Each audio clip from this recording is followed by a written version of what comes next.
Hi and welcome back to the shortest history of Britain.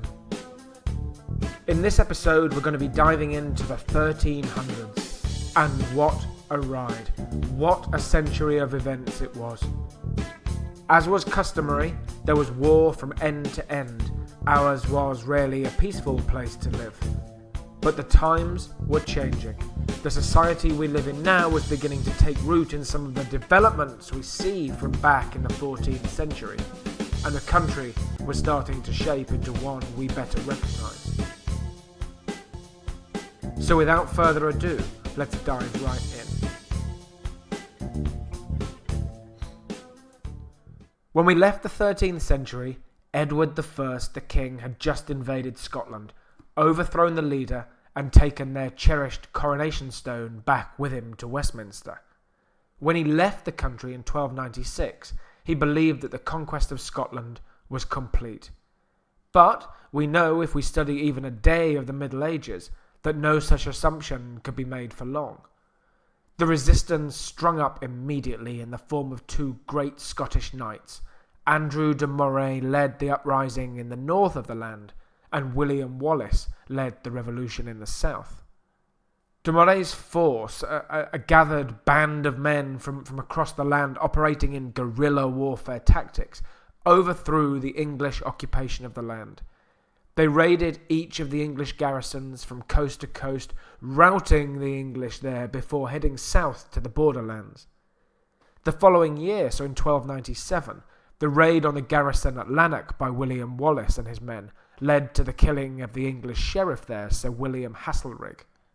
Now, as word of these Scottish victories against the English rippled across Scotland, the men of the land rallied behind them, and the number on the battlefield grew significantly. The battle for Scottish independence was well underway.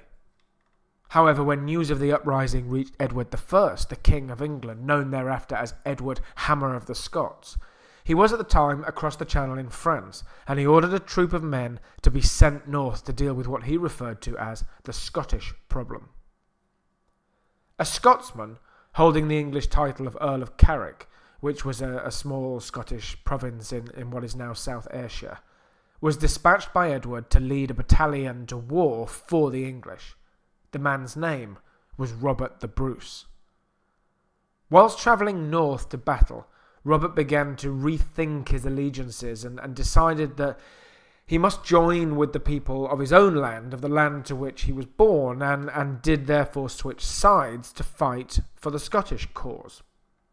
Edward called again to the French, and he signed an agreement with them to form an alliance, which didn't, of course, include the Scots, thus breaking up this pre-existing French-Scottish alliance that there had been prior.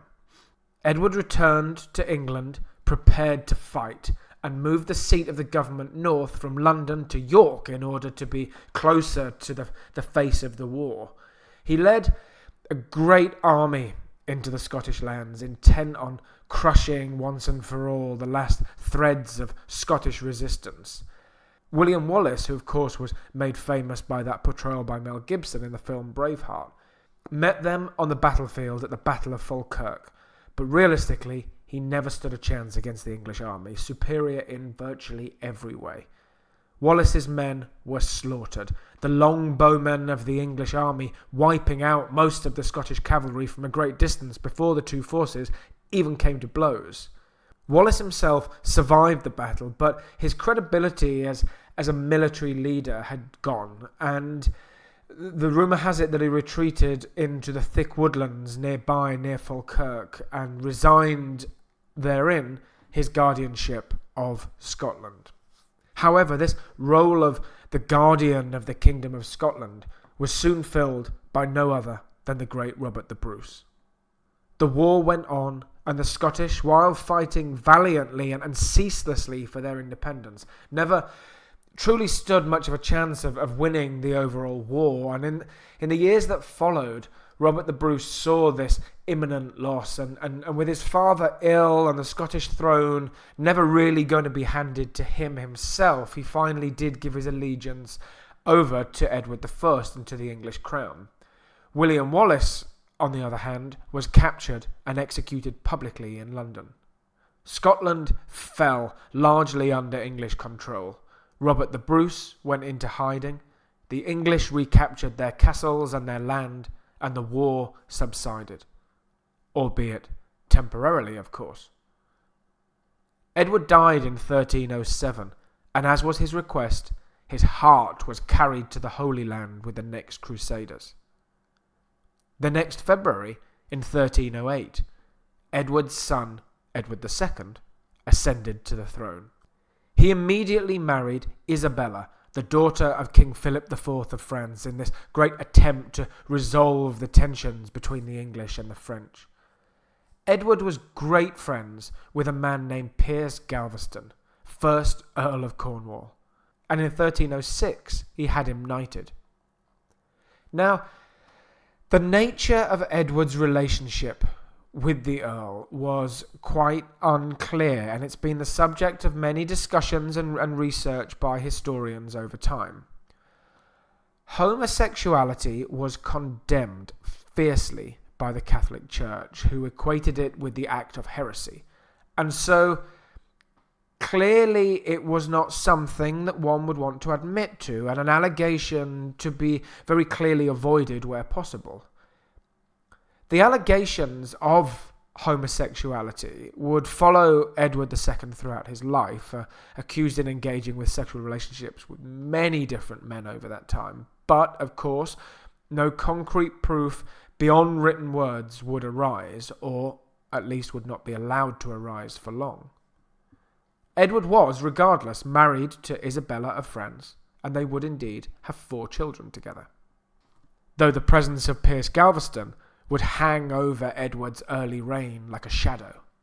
He would provoke the barons in Parliament, calling them by offensive names, leading on numerous occasions to them refusing to attend the council should Galveston be there. He had a huge amount of assumed control over the land, and it was often said that, I quote, 2 kings ruled the land, one in word and one in deed. The barons hated the man, and petitioned the king over and over to elect a council, a parliament of senior barons to advise on the important matters of the court.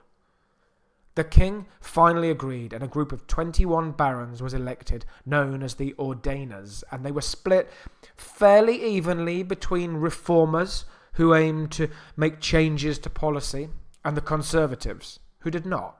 And this formed the beginning of this 2-party parliament where voting would decide, or at least advise, on many important matters that the king and the country would face. The Ordainers began to draw together their reforms, known as their ordinances. Indeed, they were known as the Ordinances of 1311, which was the year. They included a clause, along with many, that would limit the king's ability to take the country to war without parliamentary approval, which would have huge ramifications in the years to come. In addition, the ordinances exiled Piers Galveston from the English realm, banishing him from the land and forbidding him from living anywhere on any of the king's land, which included at the time Gascony and Ireland as well. It's believed he left for France, or perhaps for Flanders in what is now Belgium. But the following year, in 1312, an angry Edward recalled Galveston to the kingdom once more, and the two met in York. A furious alliance of powerful barons, led by the Earl of Lancaster, had Galveston excommunicated from the church and captured him, taking him to Warwick Castle. After a brief trial, he was found guilty of being a traitor to the law and was executed on Blacklow Hill the following day. In 1315, huge rains fell across the continent. They were relentless through the winter, but then when spring came, they didn't stop, nor did the temperature rise much either, and the conditions persisted right through summer, right through autumn, and into that next winter as well. It caused the crops to fail, the grains didn't open, the fruit didn't ripen, and so the people fell hungry, and the hungry people fell starving. The straw and the hay that would have been used for the animals couldn't be cured in the warm, and the fallout from that was there was nothing to feed the livestock. The rains themselves flooded the land, especially in the lowlands of places like Yorkshire, Leicestershire, Nottinghamshire. The price for what food was left began to rise significantly as farmers and traders saw their incomes plummet. In those years before refrigeration, salt was used to cure the meat to allow it to be stored for longer, but salt came from allowing brine to evaporate, and this couldn't be done either in wet weather, so the meat couldn't even be stored for as long and of course began to spoil. Whilst many provisions were saved for the king and for the royals, throwing the peasantry into near starvation, King Edward found it difficult on occasion to find bread even for himself. It was reported that, and I quote, "a great famine of such mortality that the living could scarce suffice to bury the dead, that horse flesh and dog flesh were considered good meat, while some ate their own dead children." The continent fell apart as the rains fell through the year and right through the next. The animals which were going to be used for draft purposes, so the cart horses and the oxen used for pulling ploughs, were indeed eventually slaughtered for their meat. The seed grain was eaten, and in some places the children were simply left to fend for themselves. Indeed, side note, it's in this setting in Germany that the story of Hansel and Gretel was indeed set, the children living by themselves in the woodlands, the woodcutters' children, trying to survive in times of extreme famine. It's estimated that up to a quarter of the country's population died. Once it was over, the nation spent years picking up the pieces. Edward's reputation in his parliament amongst the barons of the land was beginning to diminish too. He was still affording disproportionate amounts of power to certain favourites of his, as he had done with Piers Galveston. Though this time it was a man called Hugh Despenser the Younger, and by extension his family too, who were known as the Despensers.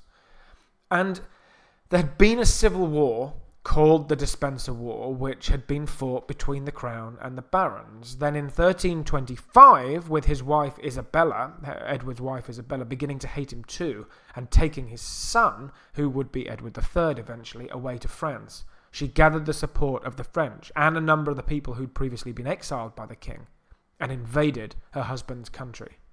This was certainly a rare event, the queen of a country invading her own land, and King Edward II was captured. A parliament was gathered to sit in his absence, and accusations were brought against the king for things such as promotion of his favourites, to the destruction of the church, and a betrayal of his oath as king. Edward's abdication was requested by the council, under the threat that should he not agree to hand the crown to his son, then it would indeed go to somebody outside of his own family, and so Edward II reluctantly agreed, and on the 1st of February that year, so that's 1327, a 14-year-old Edward III became the new king. Now, if we track back through the family tree slightly, we may recall that Isabella, Edward III's mother, was indeed the sister of Charles IV, the King of France. Now, when he died in 1329, Isabella laid claim to the vacant throne of France on behalf of her son, who would call himself the King of France and the French royal arms.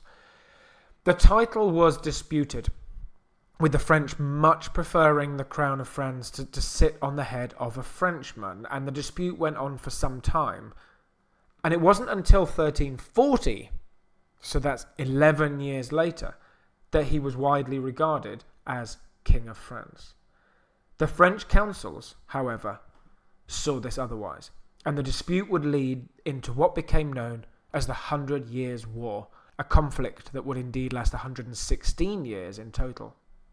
The rivaling armies of the English and the French embarked on a series of battles and small wars over the ensuing years. Many fought out across the northern portions of France in places like Caen and Calais. Indeed, Calais would remain under English control until long after the end of the war. This allowed the English to get their troops back and forth across the Channel without much incident, with Calais as this strategic landing port. Now, another massive event of the 1300s, indeed of all time, occurred in 1348, or likely a few years earlier. Sweeping in from Eastern Europe and Asia was a vast pandemic of bubonic plague, the likes the world has never seen before and has not seen since. Known as the Black Death, the pestilence, the plague, or sometimes the Great Mortality, it's by far the most fatal pandemic in human history. Brought by fleas on black rats, it killed up to 200 million people across Eurasia. In 1349, it killed half the population of London, and is thought by the time it passed in 1355 to have wiped out anywhere from 30 even to 60% of the population of the continent. The population, which had grown steadily over the centuries, of course fell considerably. And in fact, it fell so significantly that it wouldn't get back to those pre-Black Death levels for nearly another 200 years. After the plague had passed, again the country, and indeed the whole world more or less, was left wilted in its wake.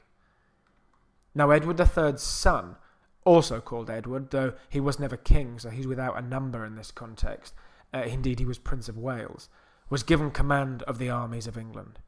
He would go on to be known as the Black Prince due to his black armour on the battlefield. The Black Prince routed the cities in France: Avignon, Castelnaudary, Narbonne, Auvergne, Limousin, Berry, all sacked and ravaged by this marauding English prince and his forces. At the Battle of Poitiers in 1356, they faced off a French force on the battlefield, with a mounted unit of horsemen laying in ambush in the nearby woodlands. When the French turned to retreat, they were cut off by the riders and the French force was massacred. The ruling King John of France was captured by the English, and the French organisation fell apart, descending into chaos. There's a great quote from the Chronicles of Jean de Venette, which reads, I quote, "All went ill with the kingdom, and the state was undone. Thieves and robbers rose up everywhere in the land. The nobles despised and hated all others, and took no thought for usefulness and profit of lord and men. They subjected and despoiled the peasants and the men of the villages. In no wise did they defend their country from its enemies. Rather did they trample it underfoot, robbing and pillaging the peasants' goods." Edward besieged Rheims for 5 weeks, eventually switching his attentions to Paris in order to capture the crown. But when a freak, severe hailstorm fell on what would go on to be known as Black Monday, wiping out more than 1,000 English soldiers, which was more than at any battle of the war, Edward was forced to negotiate with the French. With King John of France captured, an agreement for peace was brokered, and despite his initial release in exchange for the captivity of a number of other figures, which included his own sons, John would indeed return himself to captivity, and there he would die in 1364. Now, in great contrast to Edward I and Edward II, who'd spent most of their reign in conflict with the barons, with the ruling classes, with their own peerage, Edward III successfully created a great relationship with them, and one of camaraderie. He created more peers. He created the title of Duke and the chivalric Order of the Garter, which is still in use today, some 673 years later. It's the most senior order of knighthood in Britain, only outranked in the honours system by the George Cross and the Victoria Cross. The reinforcement of the aristocracy, the newfound sense of English pride, was further bolstered by the imminent threat of invasion from the French. This strengthened this unity of the people. There was a concern that should the French invasion be successful, they would wipe out the English language, and Edward made the most of this. The English language saw this great revival at this time, indeed somewhat of an overhaul. It was ordered that the courts should only use the English language from then on, and we see the beginning of some of the great works of English language, indeed of the Middle English period, with people like John Gower and Geoffrey Chaucer, whose works, the Canterbury Tales, would cement his place in literary history. Indeed, he's often regarded as the grandfather of English literature. Books, however, were incredibly expensive at the time, and the printing press was yet to be invented in 1440, and books were often encrusted with jewels to signify their owner's wealth. Music was also a part of life, especially in the church, and we see some of the great medieval composers appearing too at this time, with pieces like the Mass de Notre Dame, the Mass of Our Lady, by de Machaut, which is widely regarded as one of the finest masterpieces of the medieval period, composed in 1365, so this exact time. In 1369, the war indeed did start again, still regarded here as the 100 Years' War, and within a few years, an elderly and increasingly infirm Edward III was delegating much of his power to his sons and to certain others, and in 1376, Edward developed a large abscess, and the following year, in 1377, died. He was succeeded by his 10-year-old grandson, Richard, who would be known as King Richard II of England. Richard's two uncles, John of Gaunt and Edward of Woodstock, ran most of the operations of the crown with the assistance of the Parliament and this series of regency councils. In 1381, on the back of decades of strife for the English people, going back to the awful after-effects of the Black Death, the high taxes that had been imposed to fund the constant war with France, and this new instability in leadership, we saw an uprising which was to be known as the Peasants' Revolt. Rural farmers, town mayors, civil leaders, village officials rose up in protest, burning court records and opening up the jails, freeing the prisoners locked inside. A 14-year-old King Richard at this time locked himself up in the Tower of London in fear as the stampeding rioters stormed London. Led by Wat Tyler, they attacked the jails, destroyed the Savoy Palace and the Temple Church, burned records, and killed anyone they saw as associated with the government. They entered the Tower and killed the Lord Chancellor and the Lord High Treasurer. The king had no choice but to meet their demands. The revolt spread north as far as York and Scarborough, and as far east as Bridgewater in Somerset. The Peasants' Revolt drastically changed the tide, though, of the 100 Years' War. Until then, the war had been funded in large part by these taxes, and with these taxes now agreed by the king to be lowered, the funds for battle were not at all what they'd been, and not at all what they needed to be to continue the war the way it had been. The Parliament agreed that war in France should be carefully scaled back, and that options for peace negotiations should be explored. By the end of the century, as we get into the 1390s here, we enter a time known to historians as the tyranny of King Richard.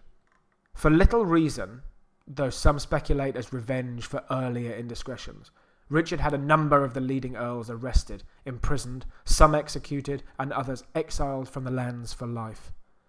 He carried out these moves in conjunction with a small band of powerful friends who he rewarded with new titles. So some were made earls, some of the existing earls were made dukes, which was, as I said, this new title that he created. In 1399, Louis I gained control of the court from a rather insane King Philip IV of France, and allowed a young Henry Bolingbroke, who was Edward's cousin and whose father was John of Gaunt, to return to England. Henry travelled south from where he landed in Ravenspurn in Yorkshire. The town no longer exists. It's close to where Kingston upon Hull is today, amassing great support behind him as he went. The king was over in Ireland at the time with most of his knights and many of the loyal members of his nobility, and so there was no real resistance there to stop Henry from advancing. When Richard did return to England, he met his cousin at Flint Castle and agreed to abdicate from the throne in exchange for his life, and the two men rode back to London, one behind the other. It was deemed that Richard, through his tyranny and misgovernment, was unworthy to continue as king.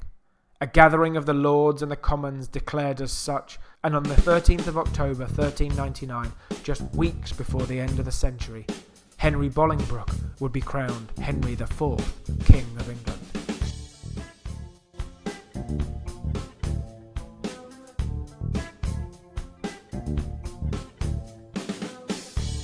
Next time, we explore the 1400s, the Battle of Agincourt, the War of the Roses, the founding of Eton, King's College and All Souls, and Richard III, last of the Plantagenet kings.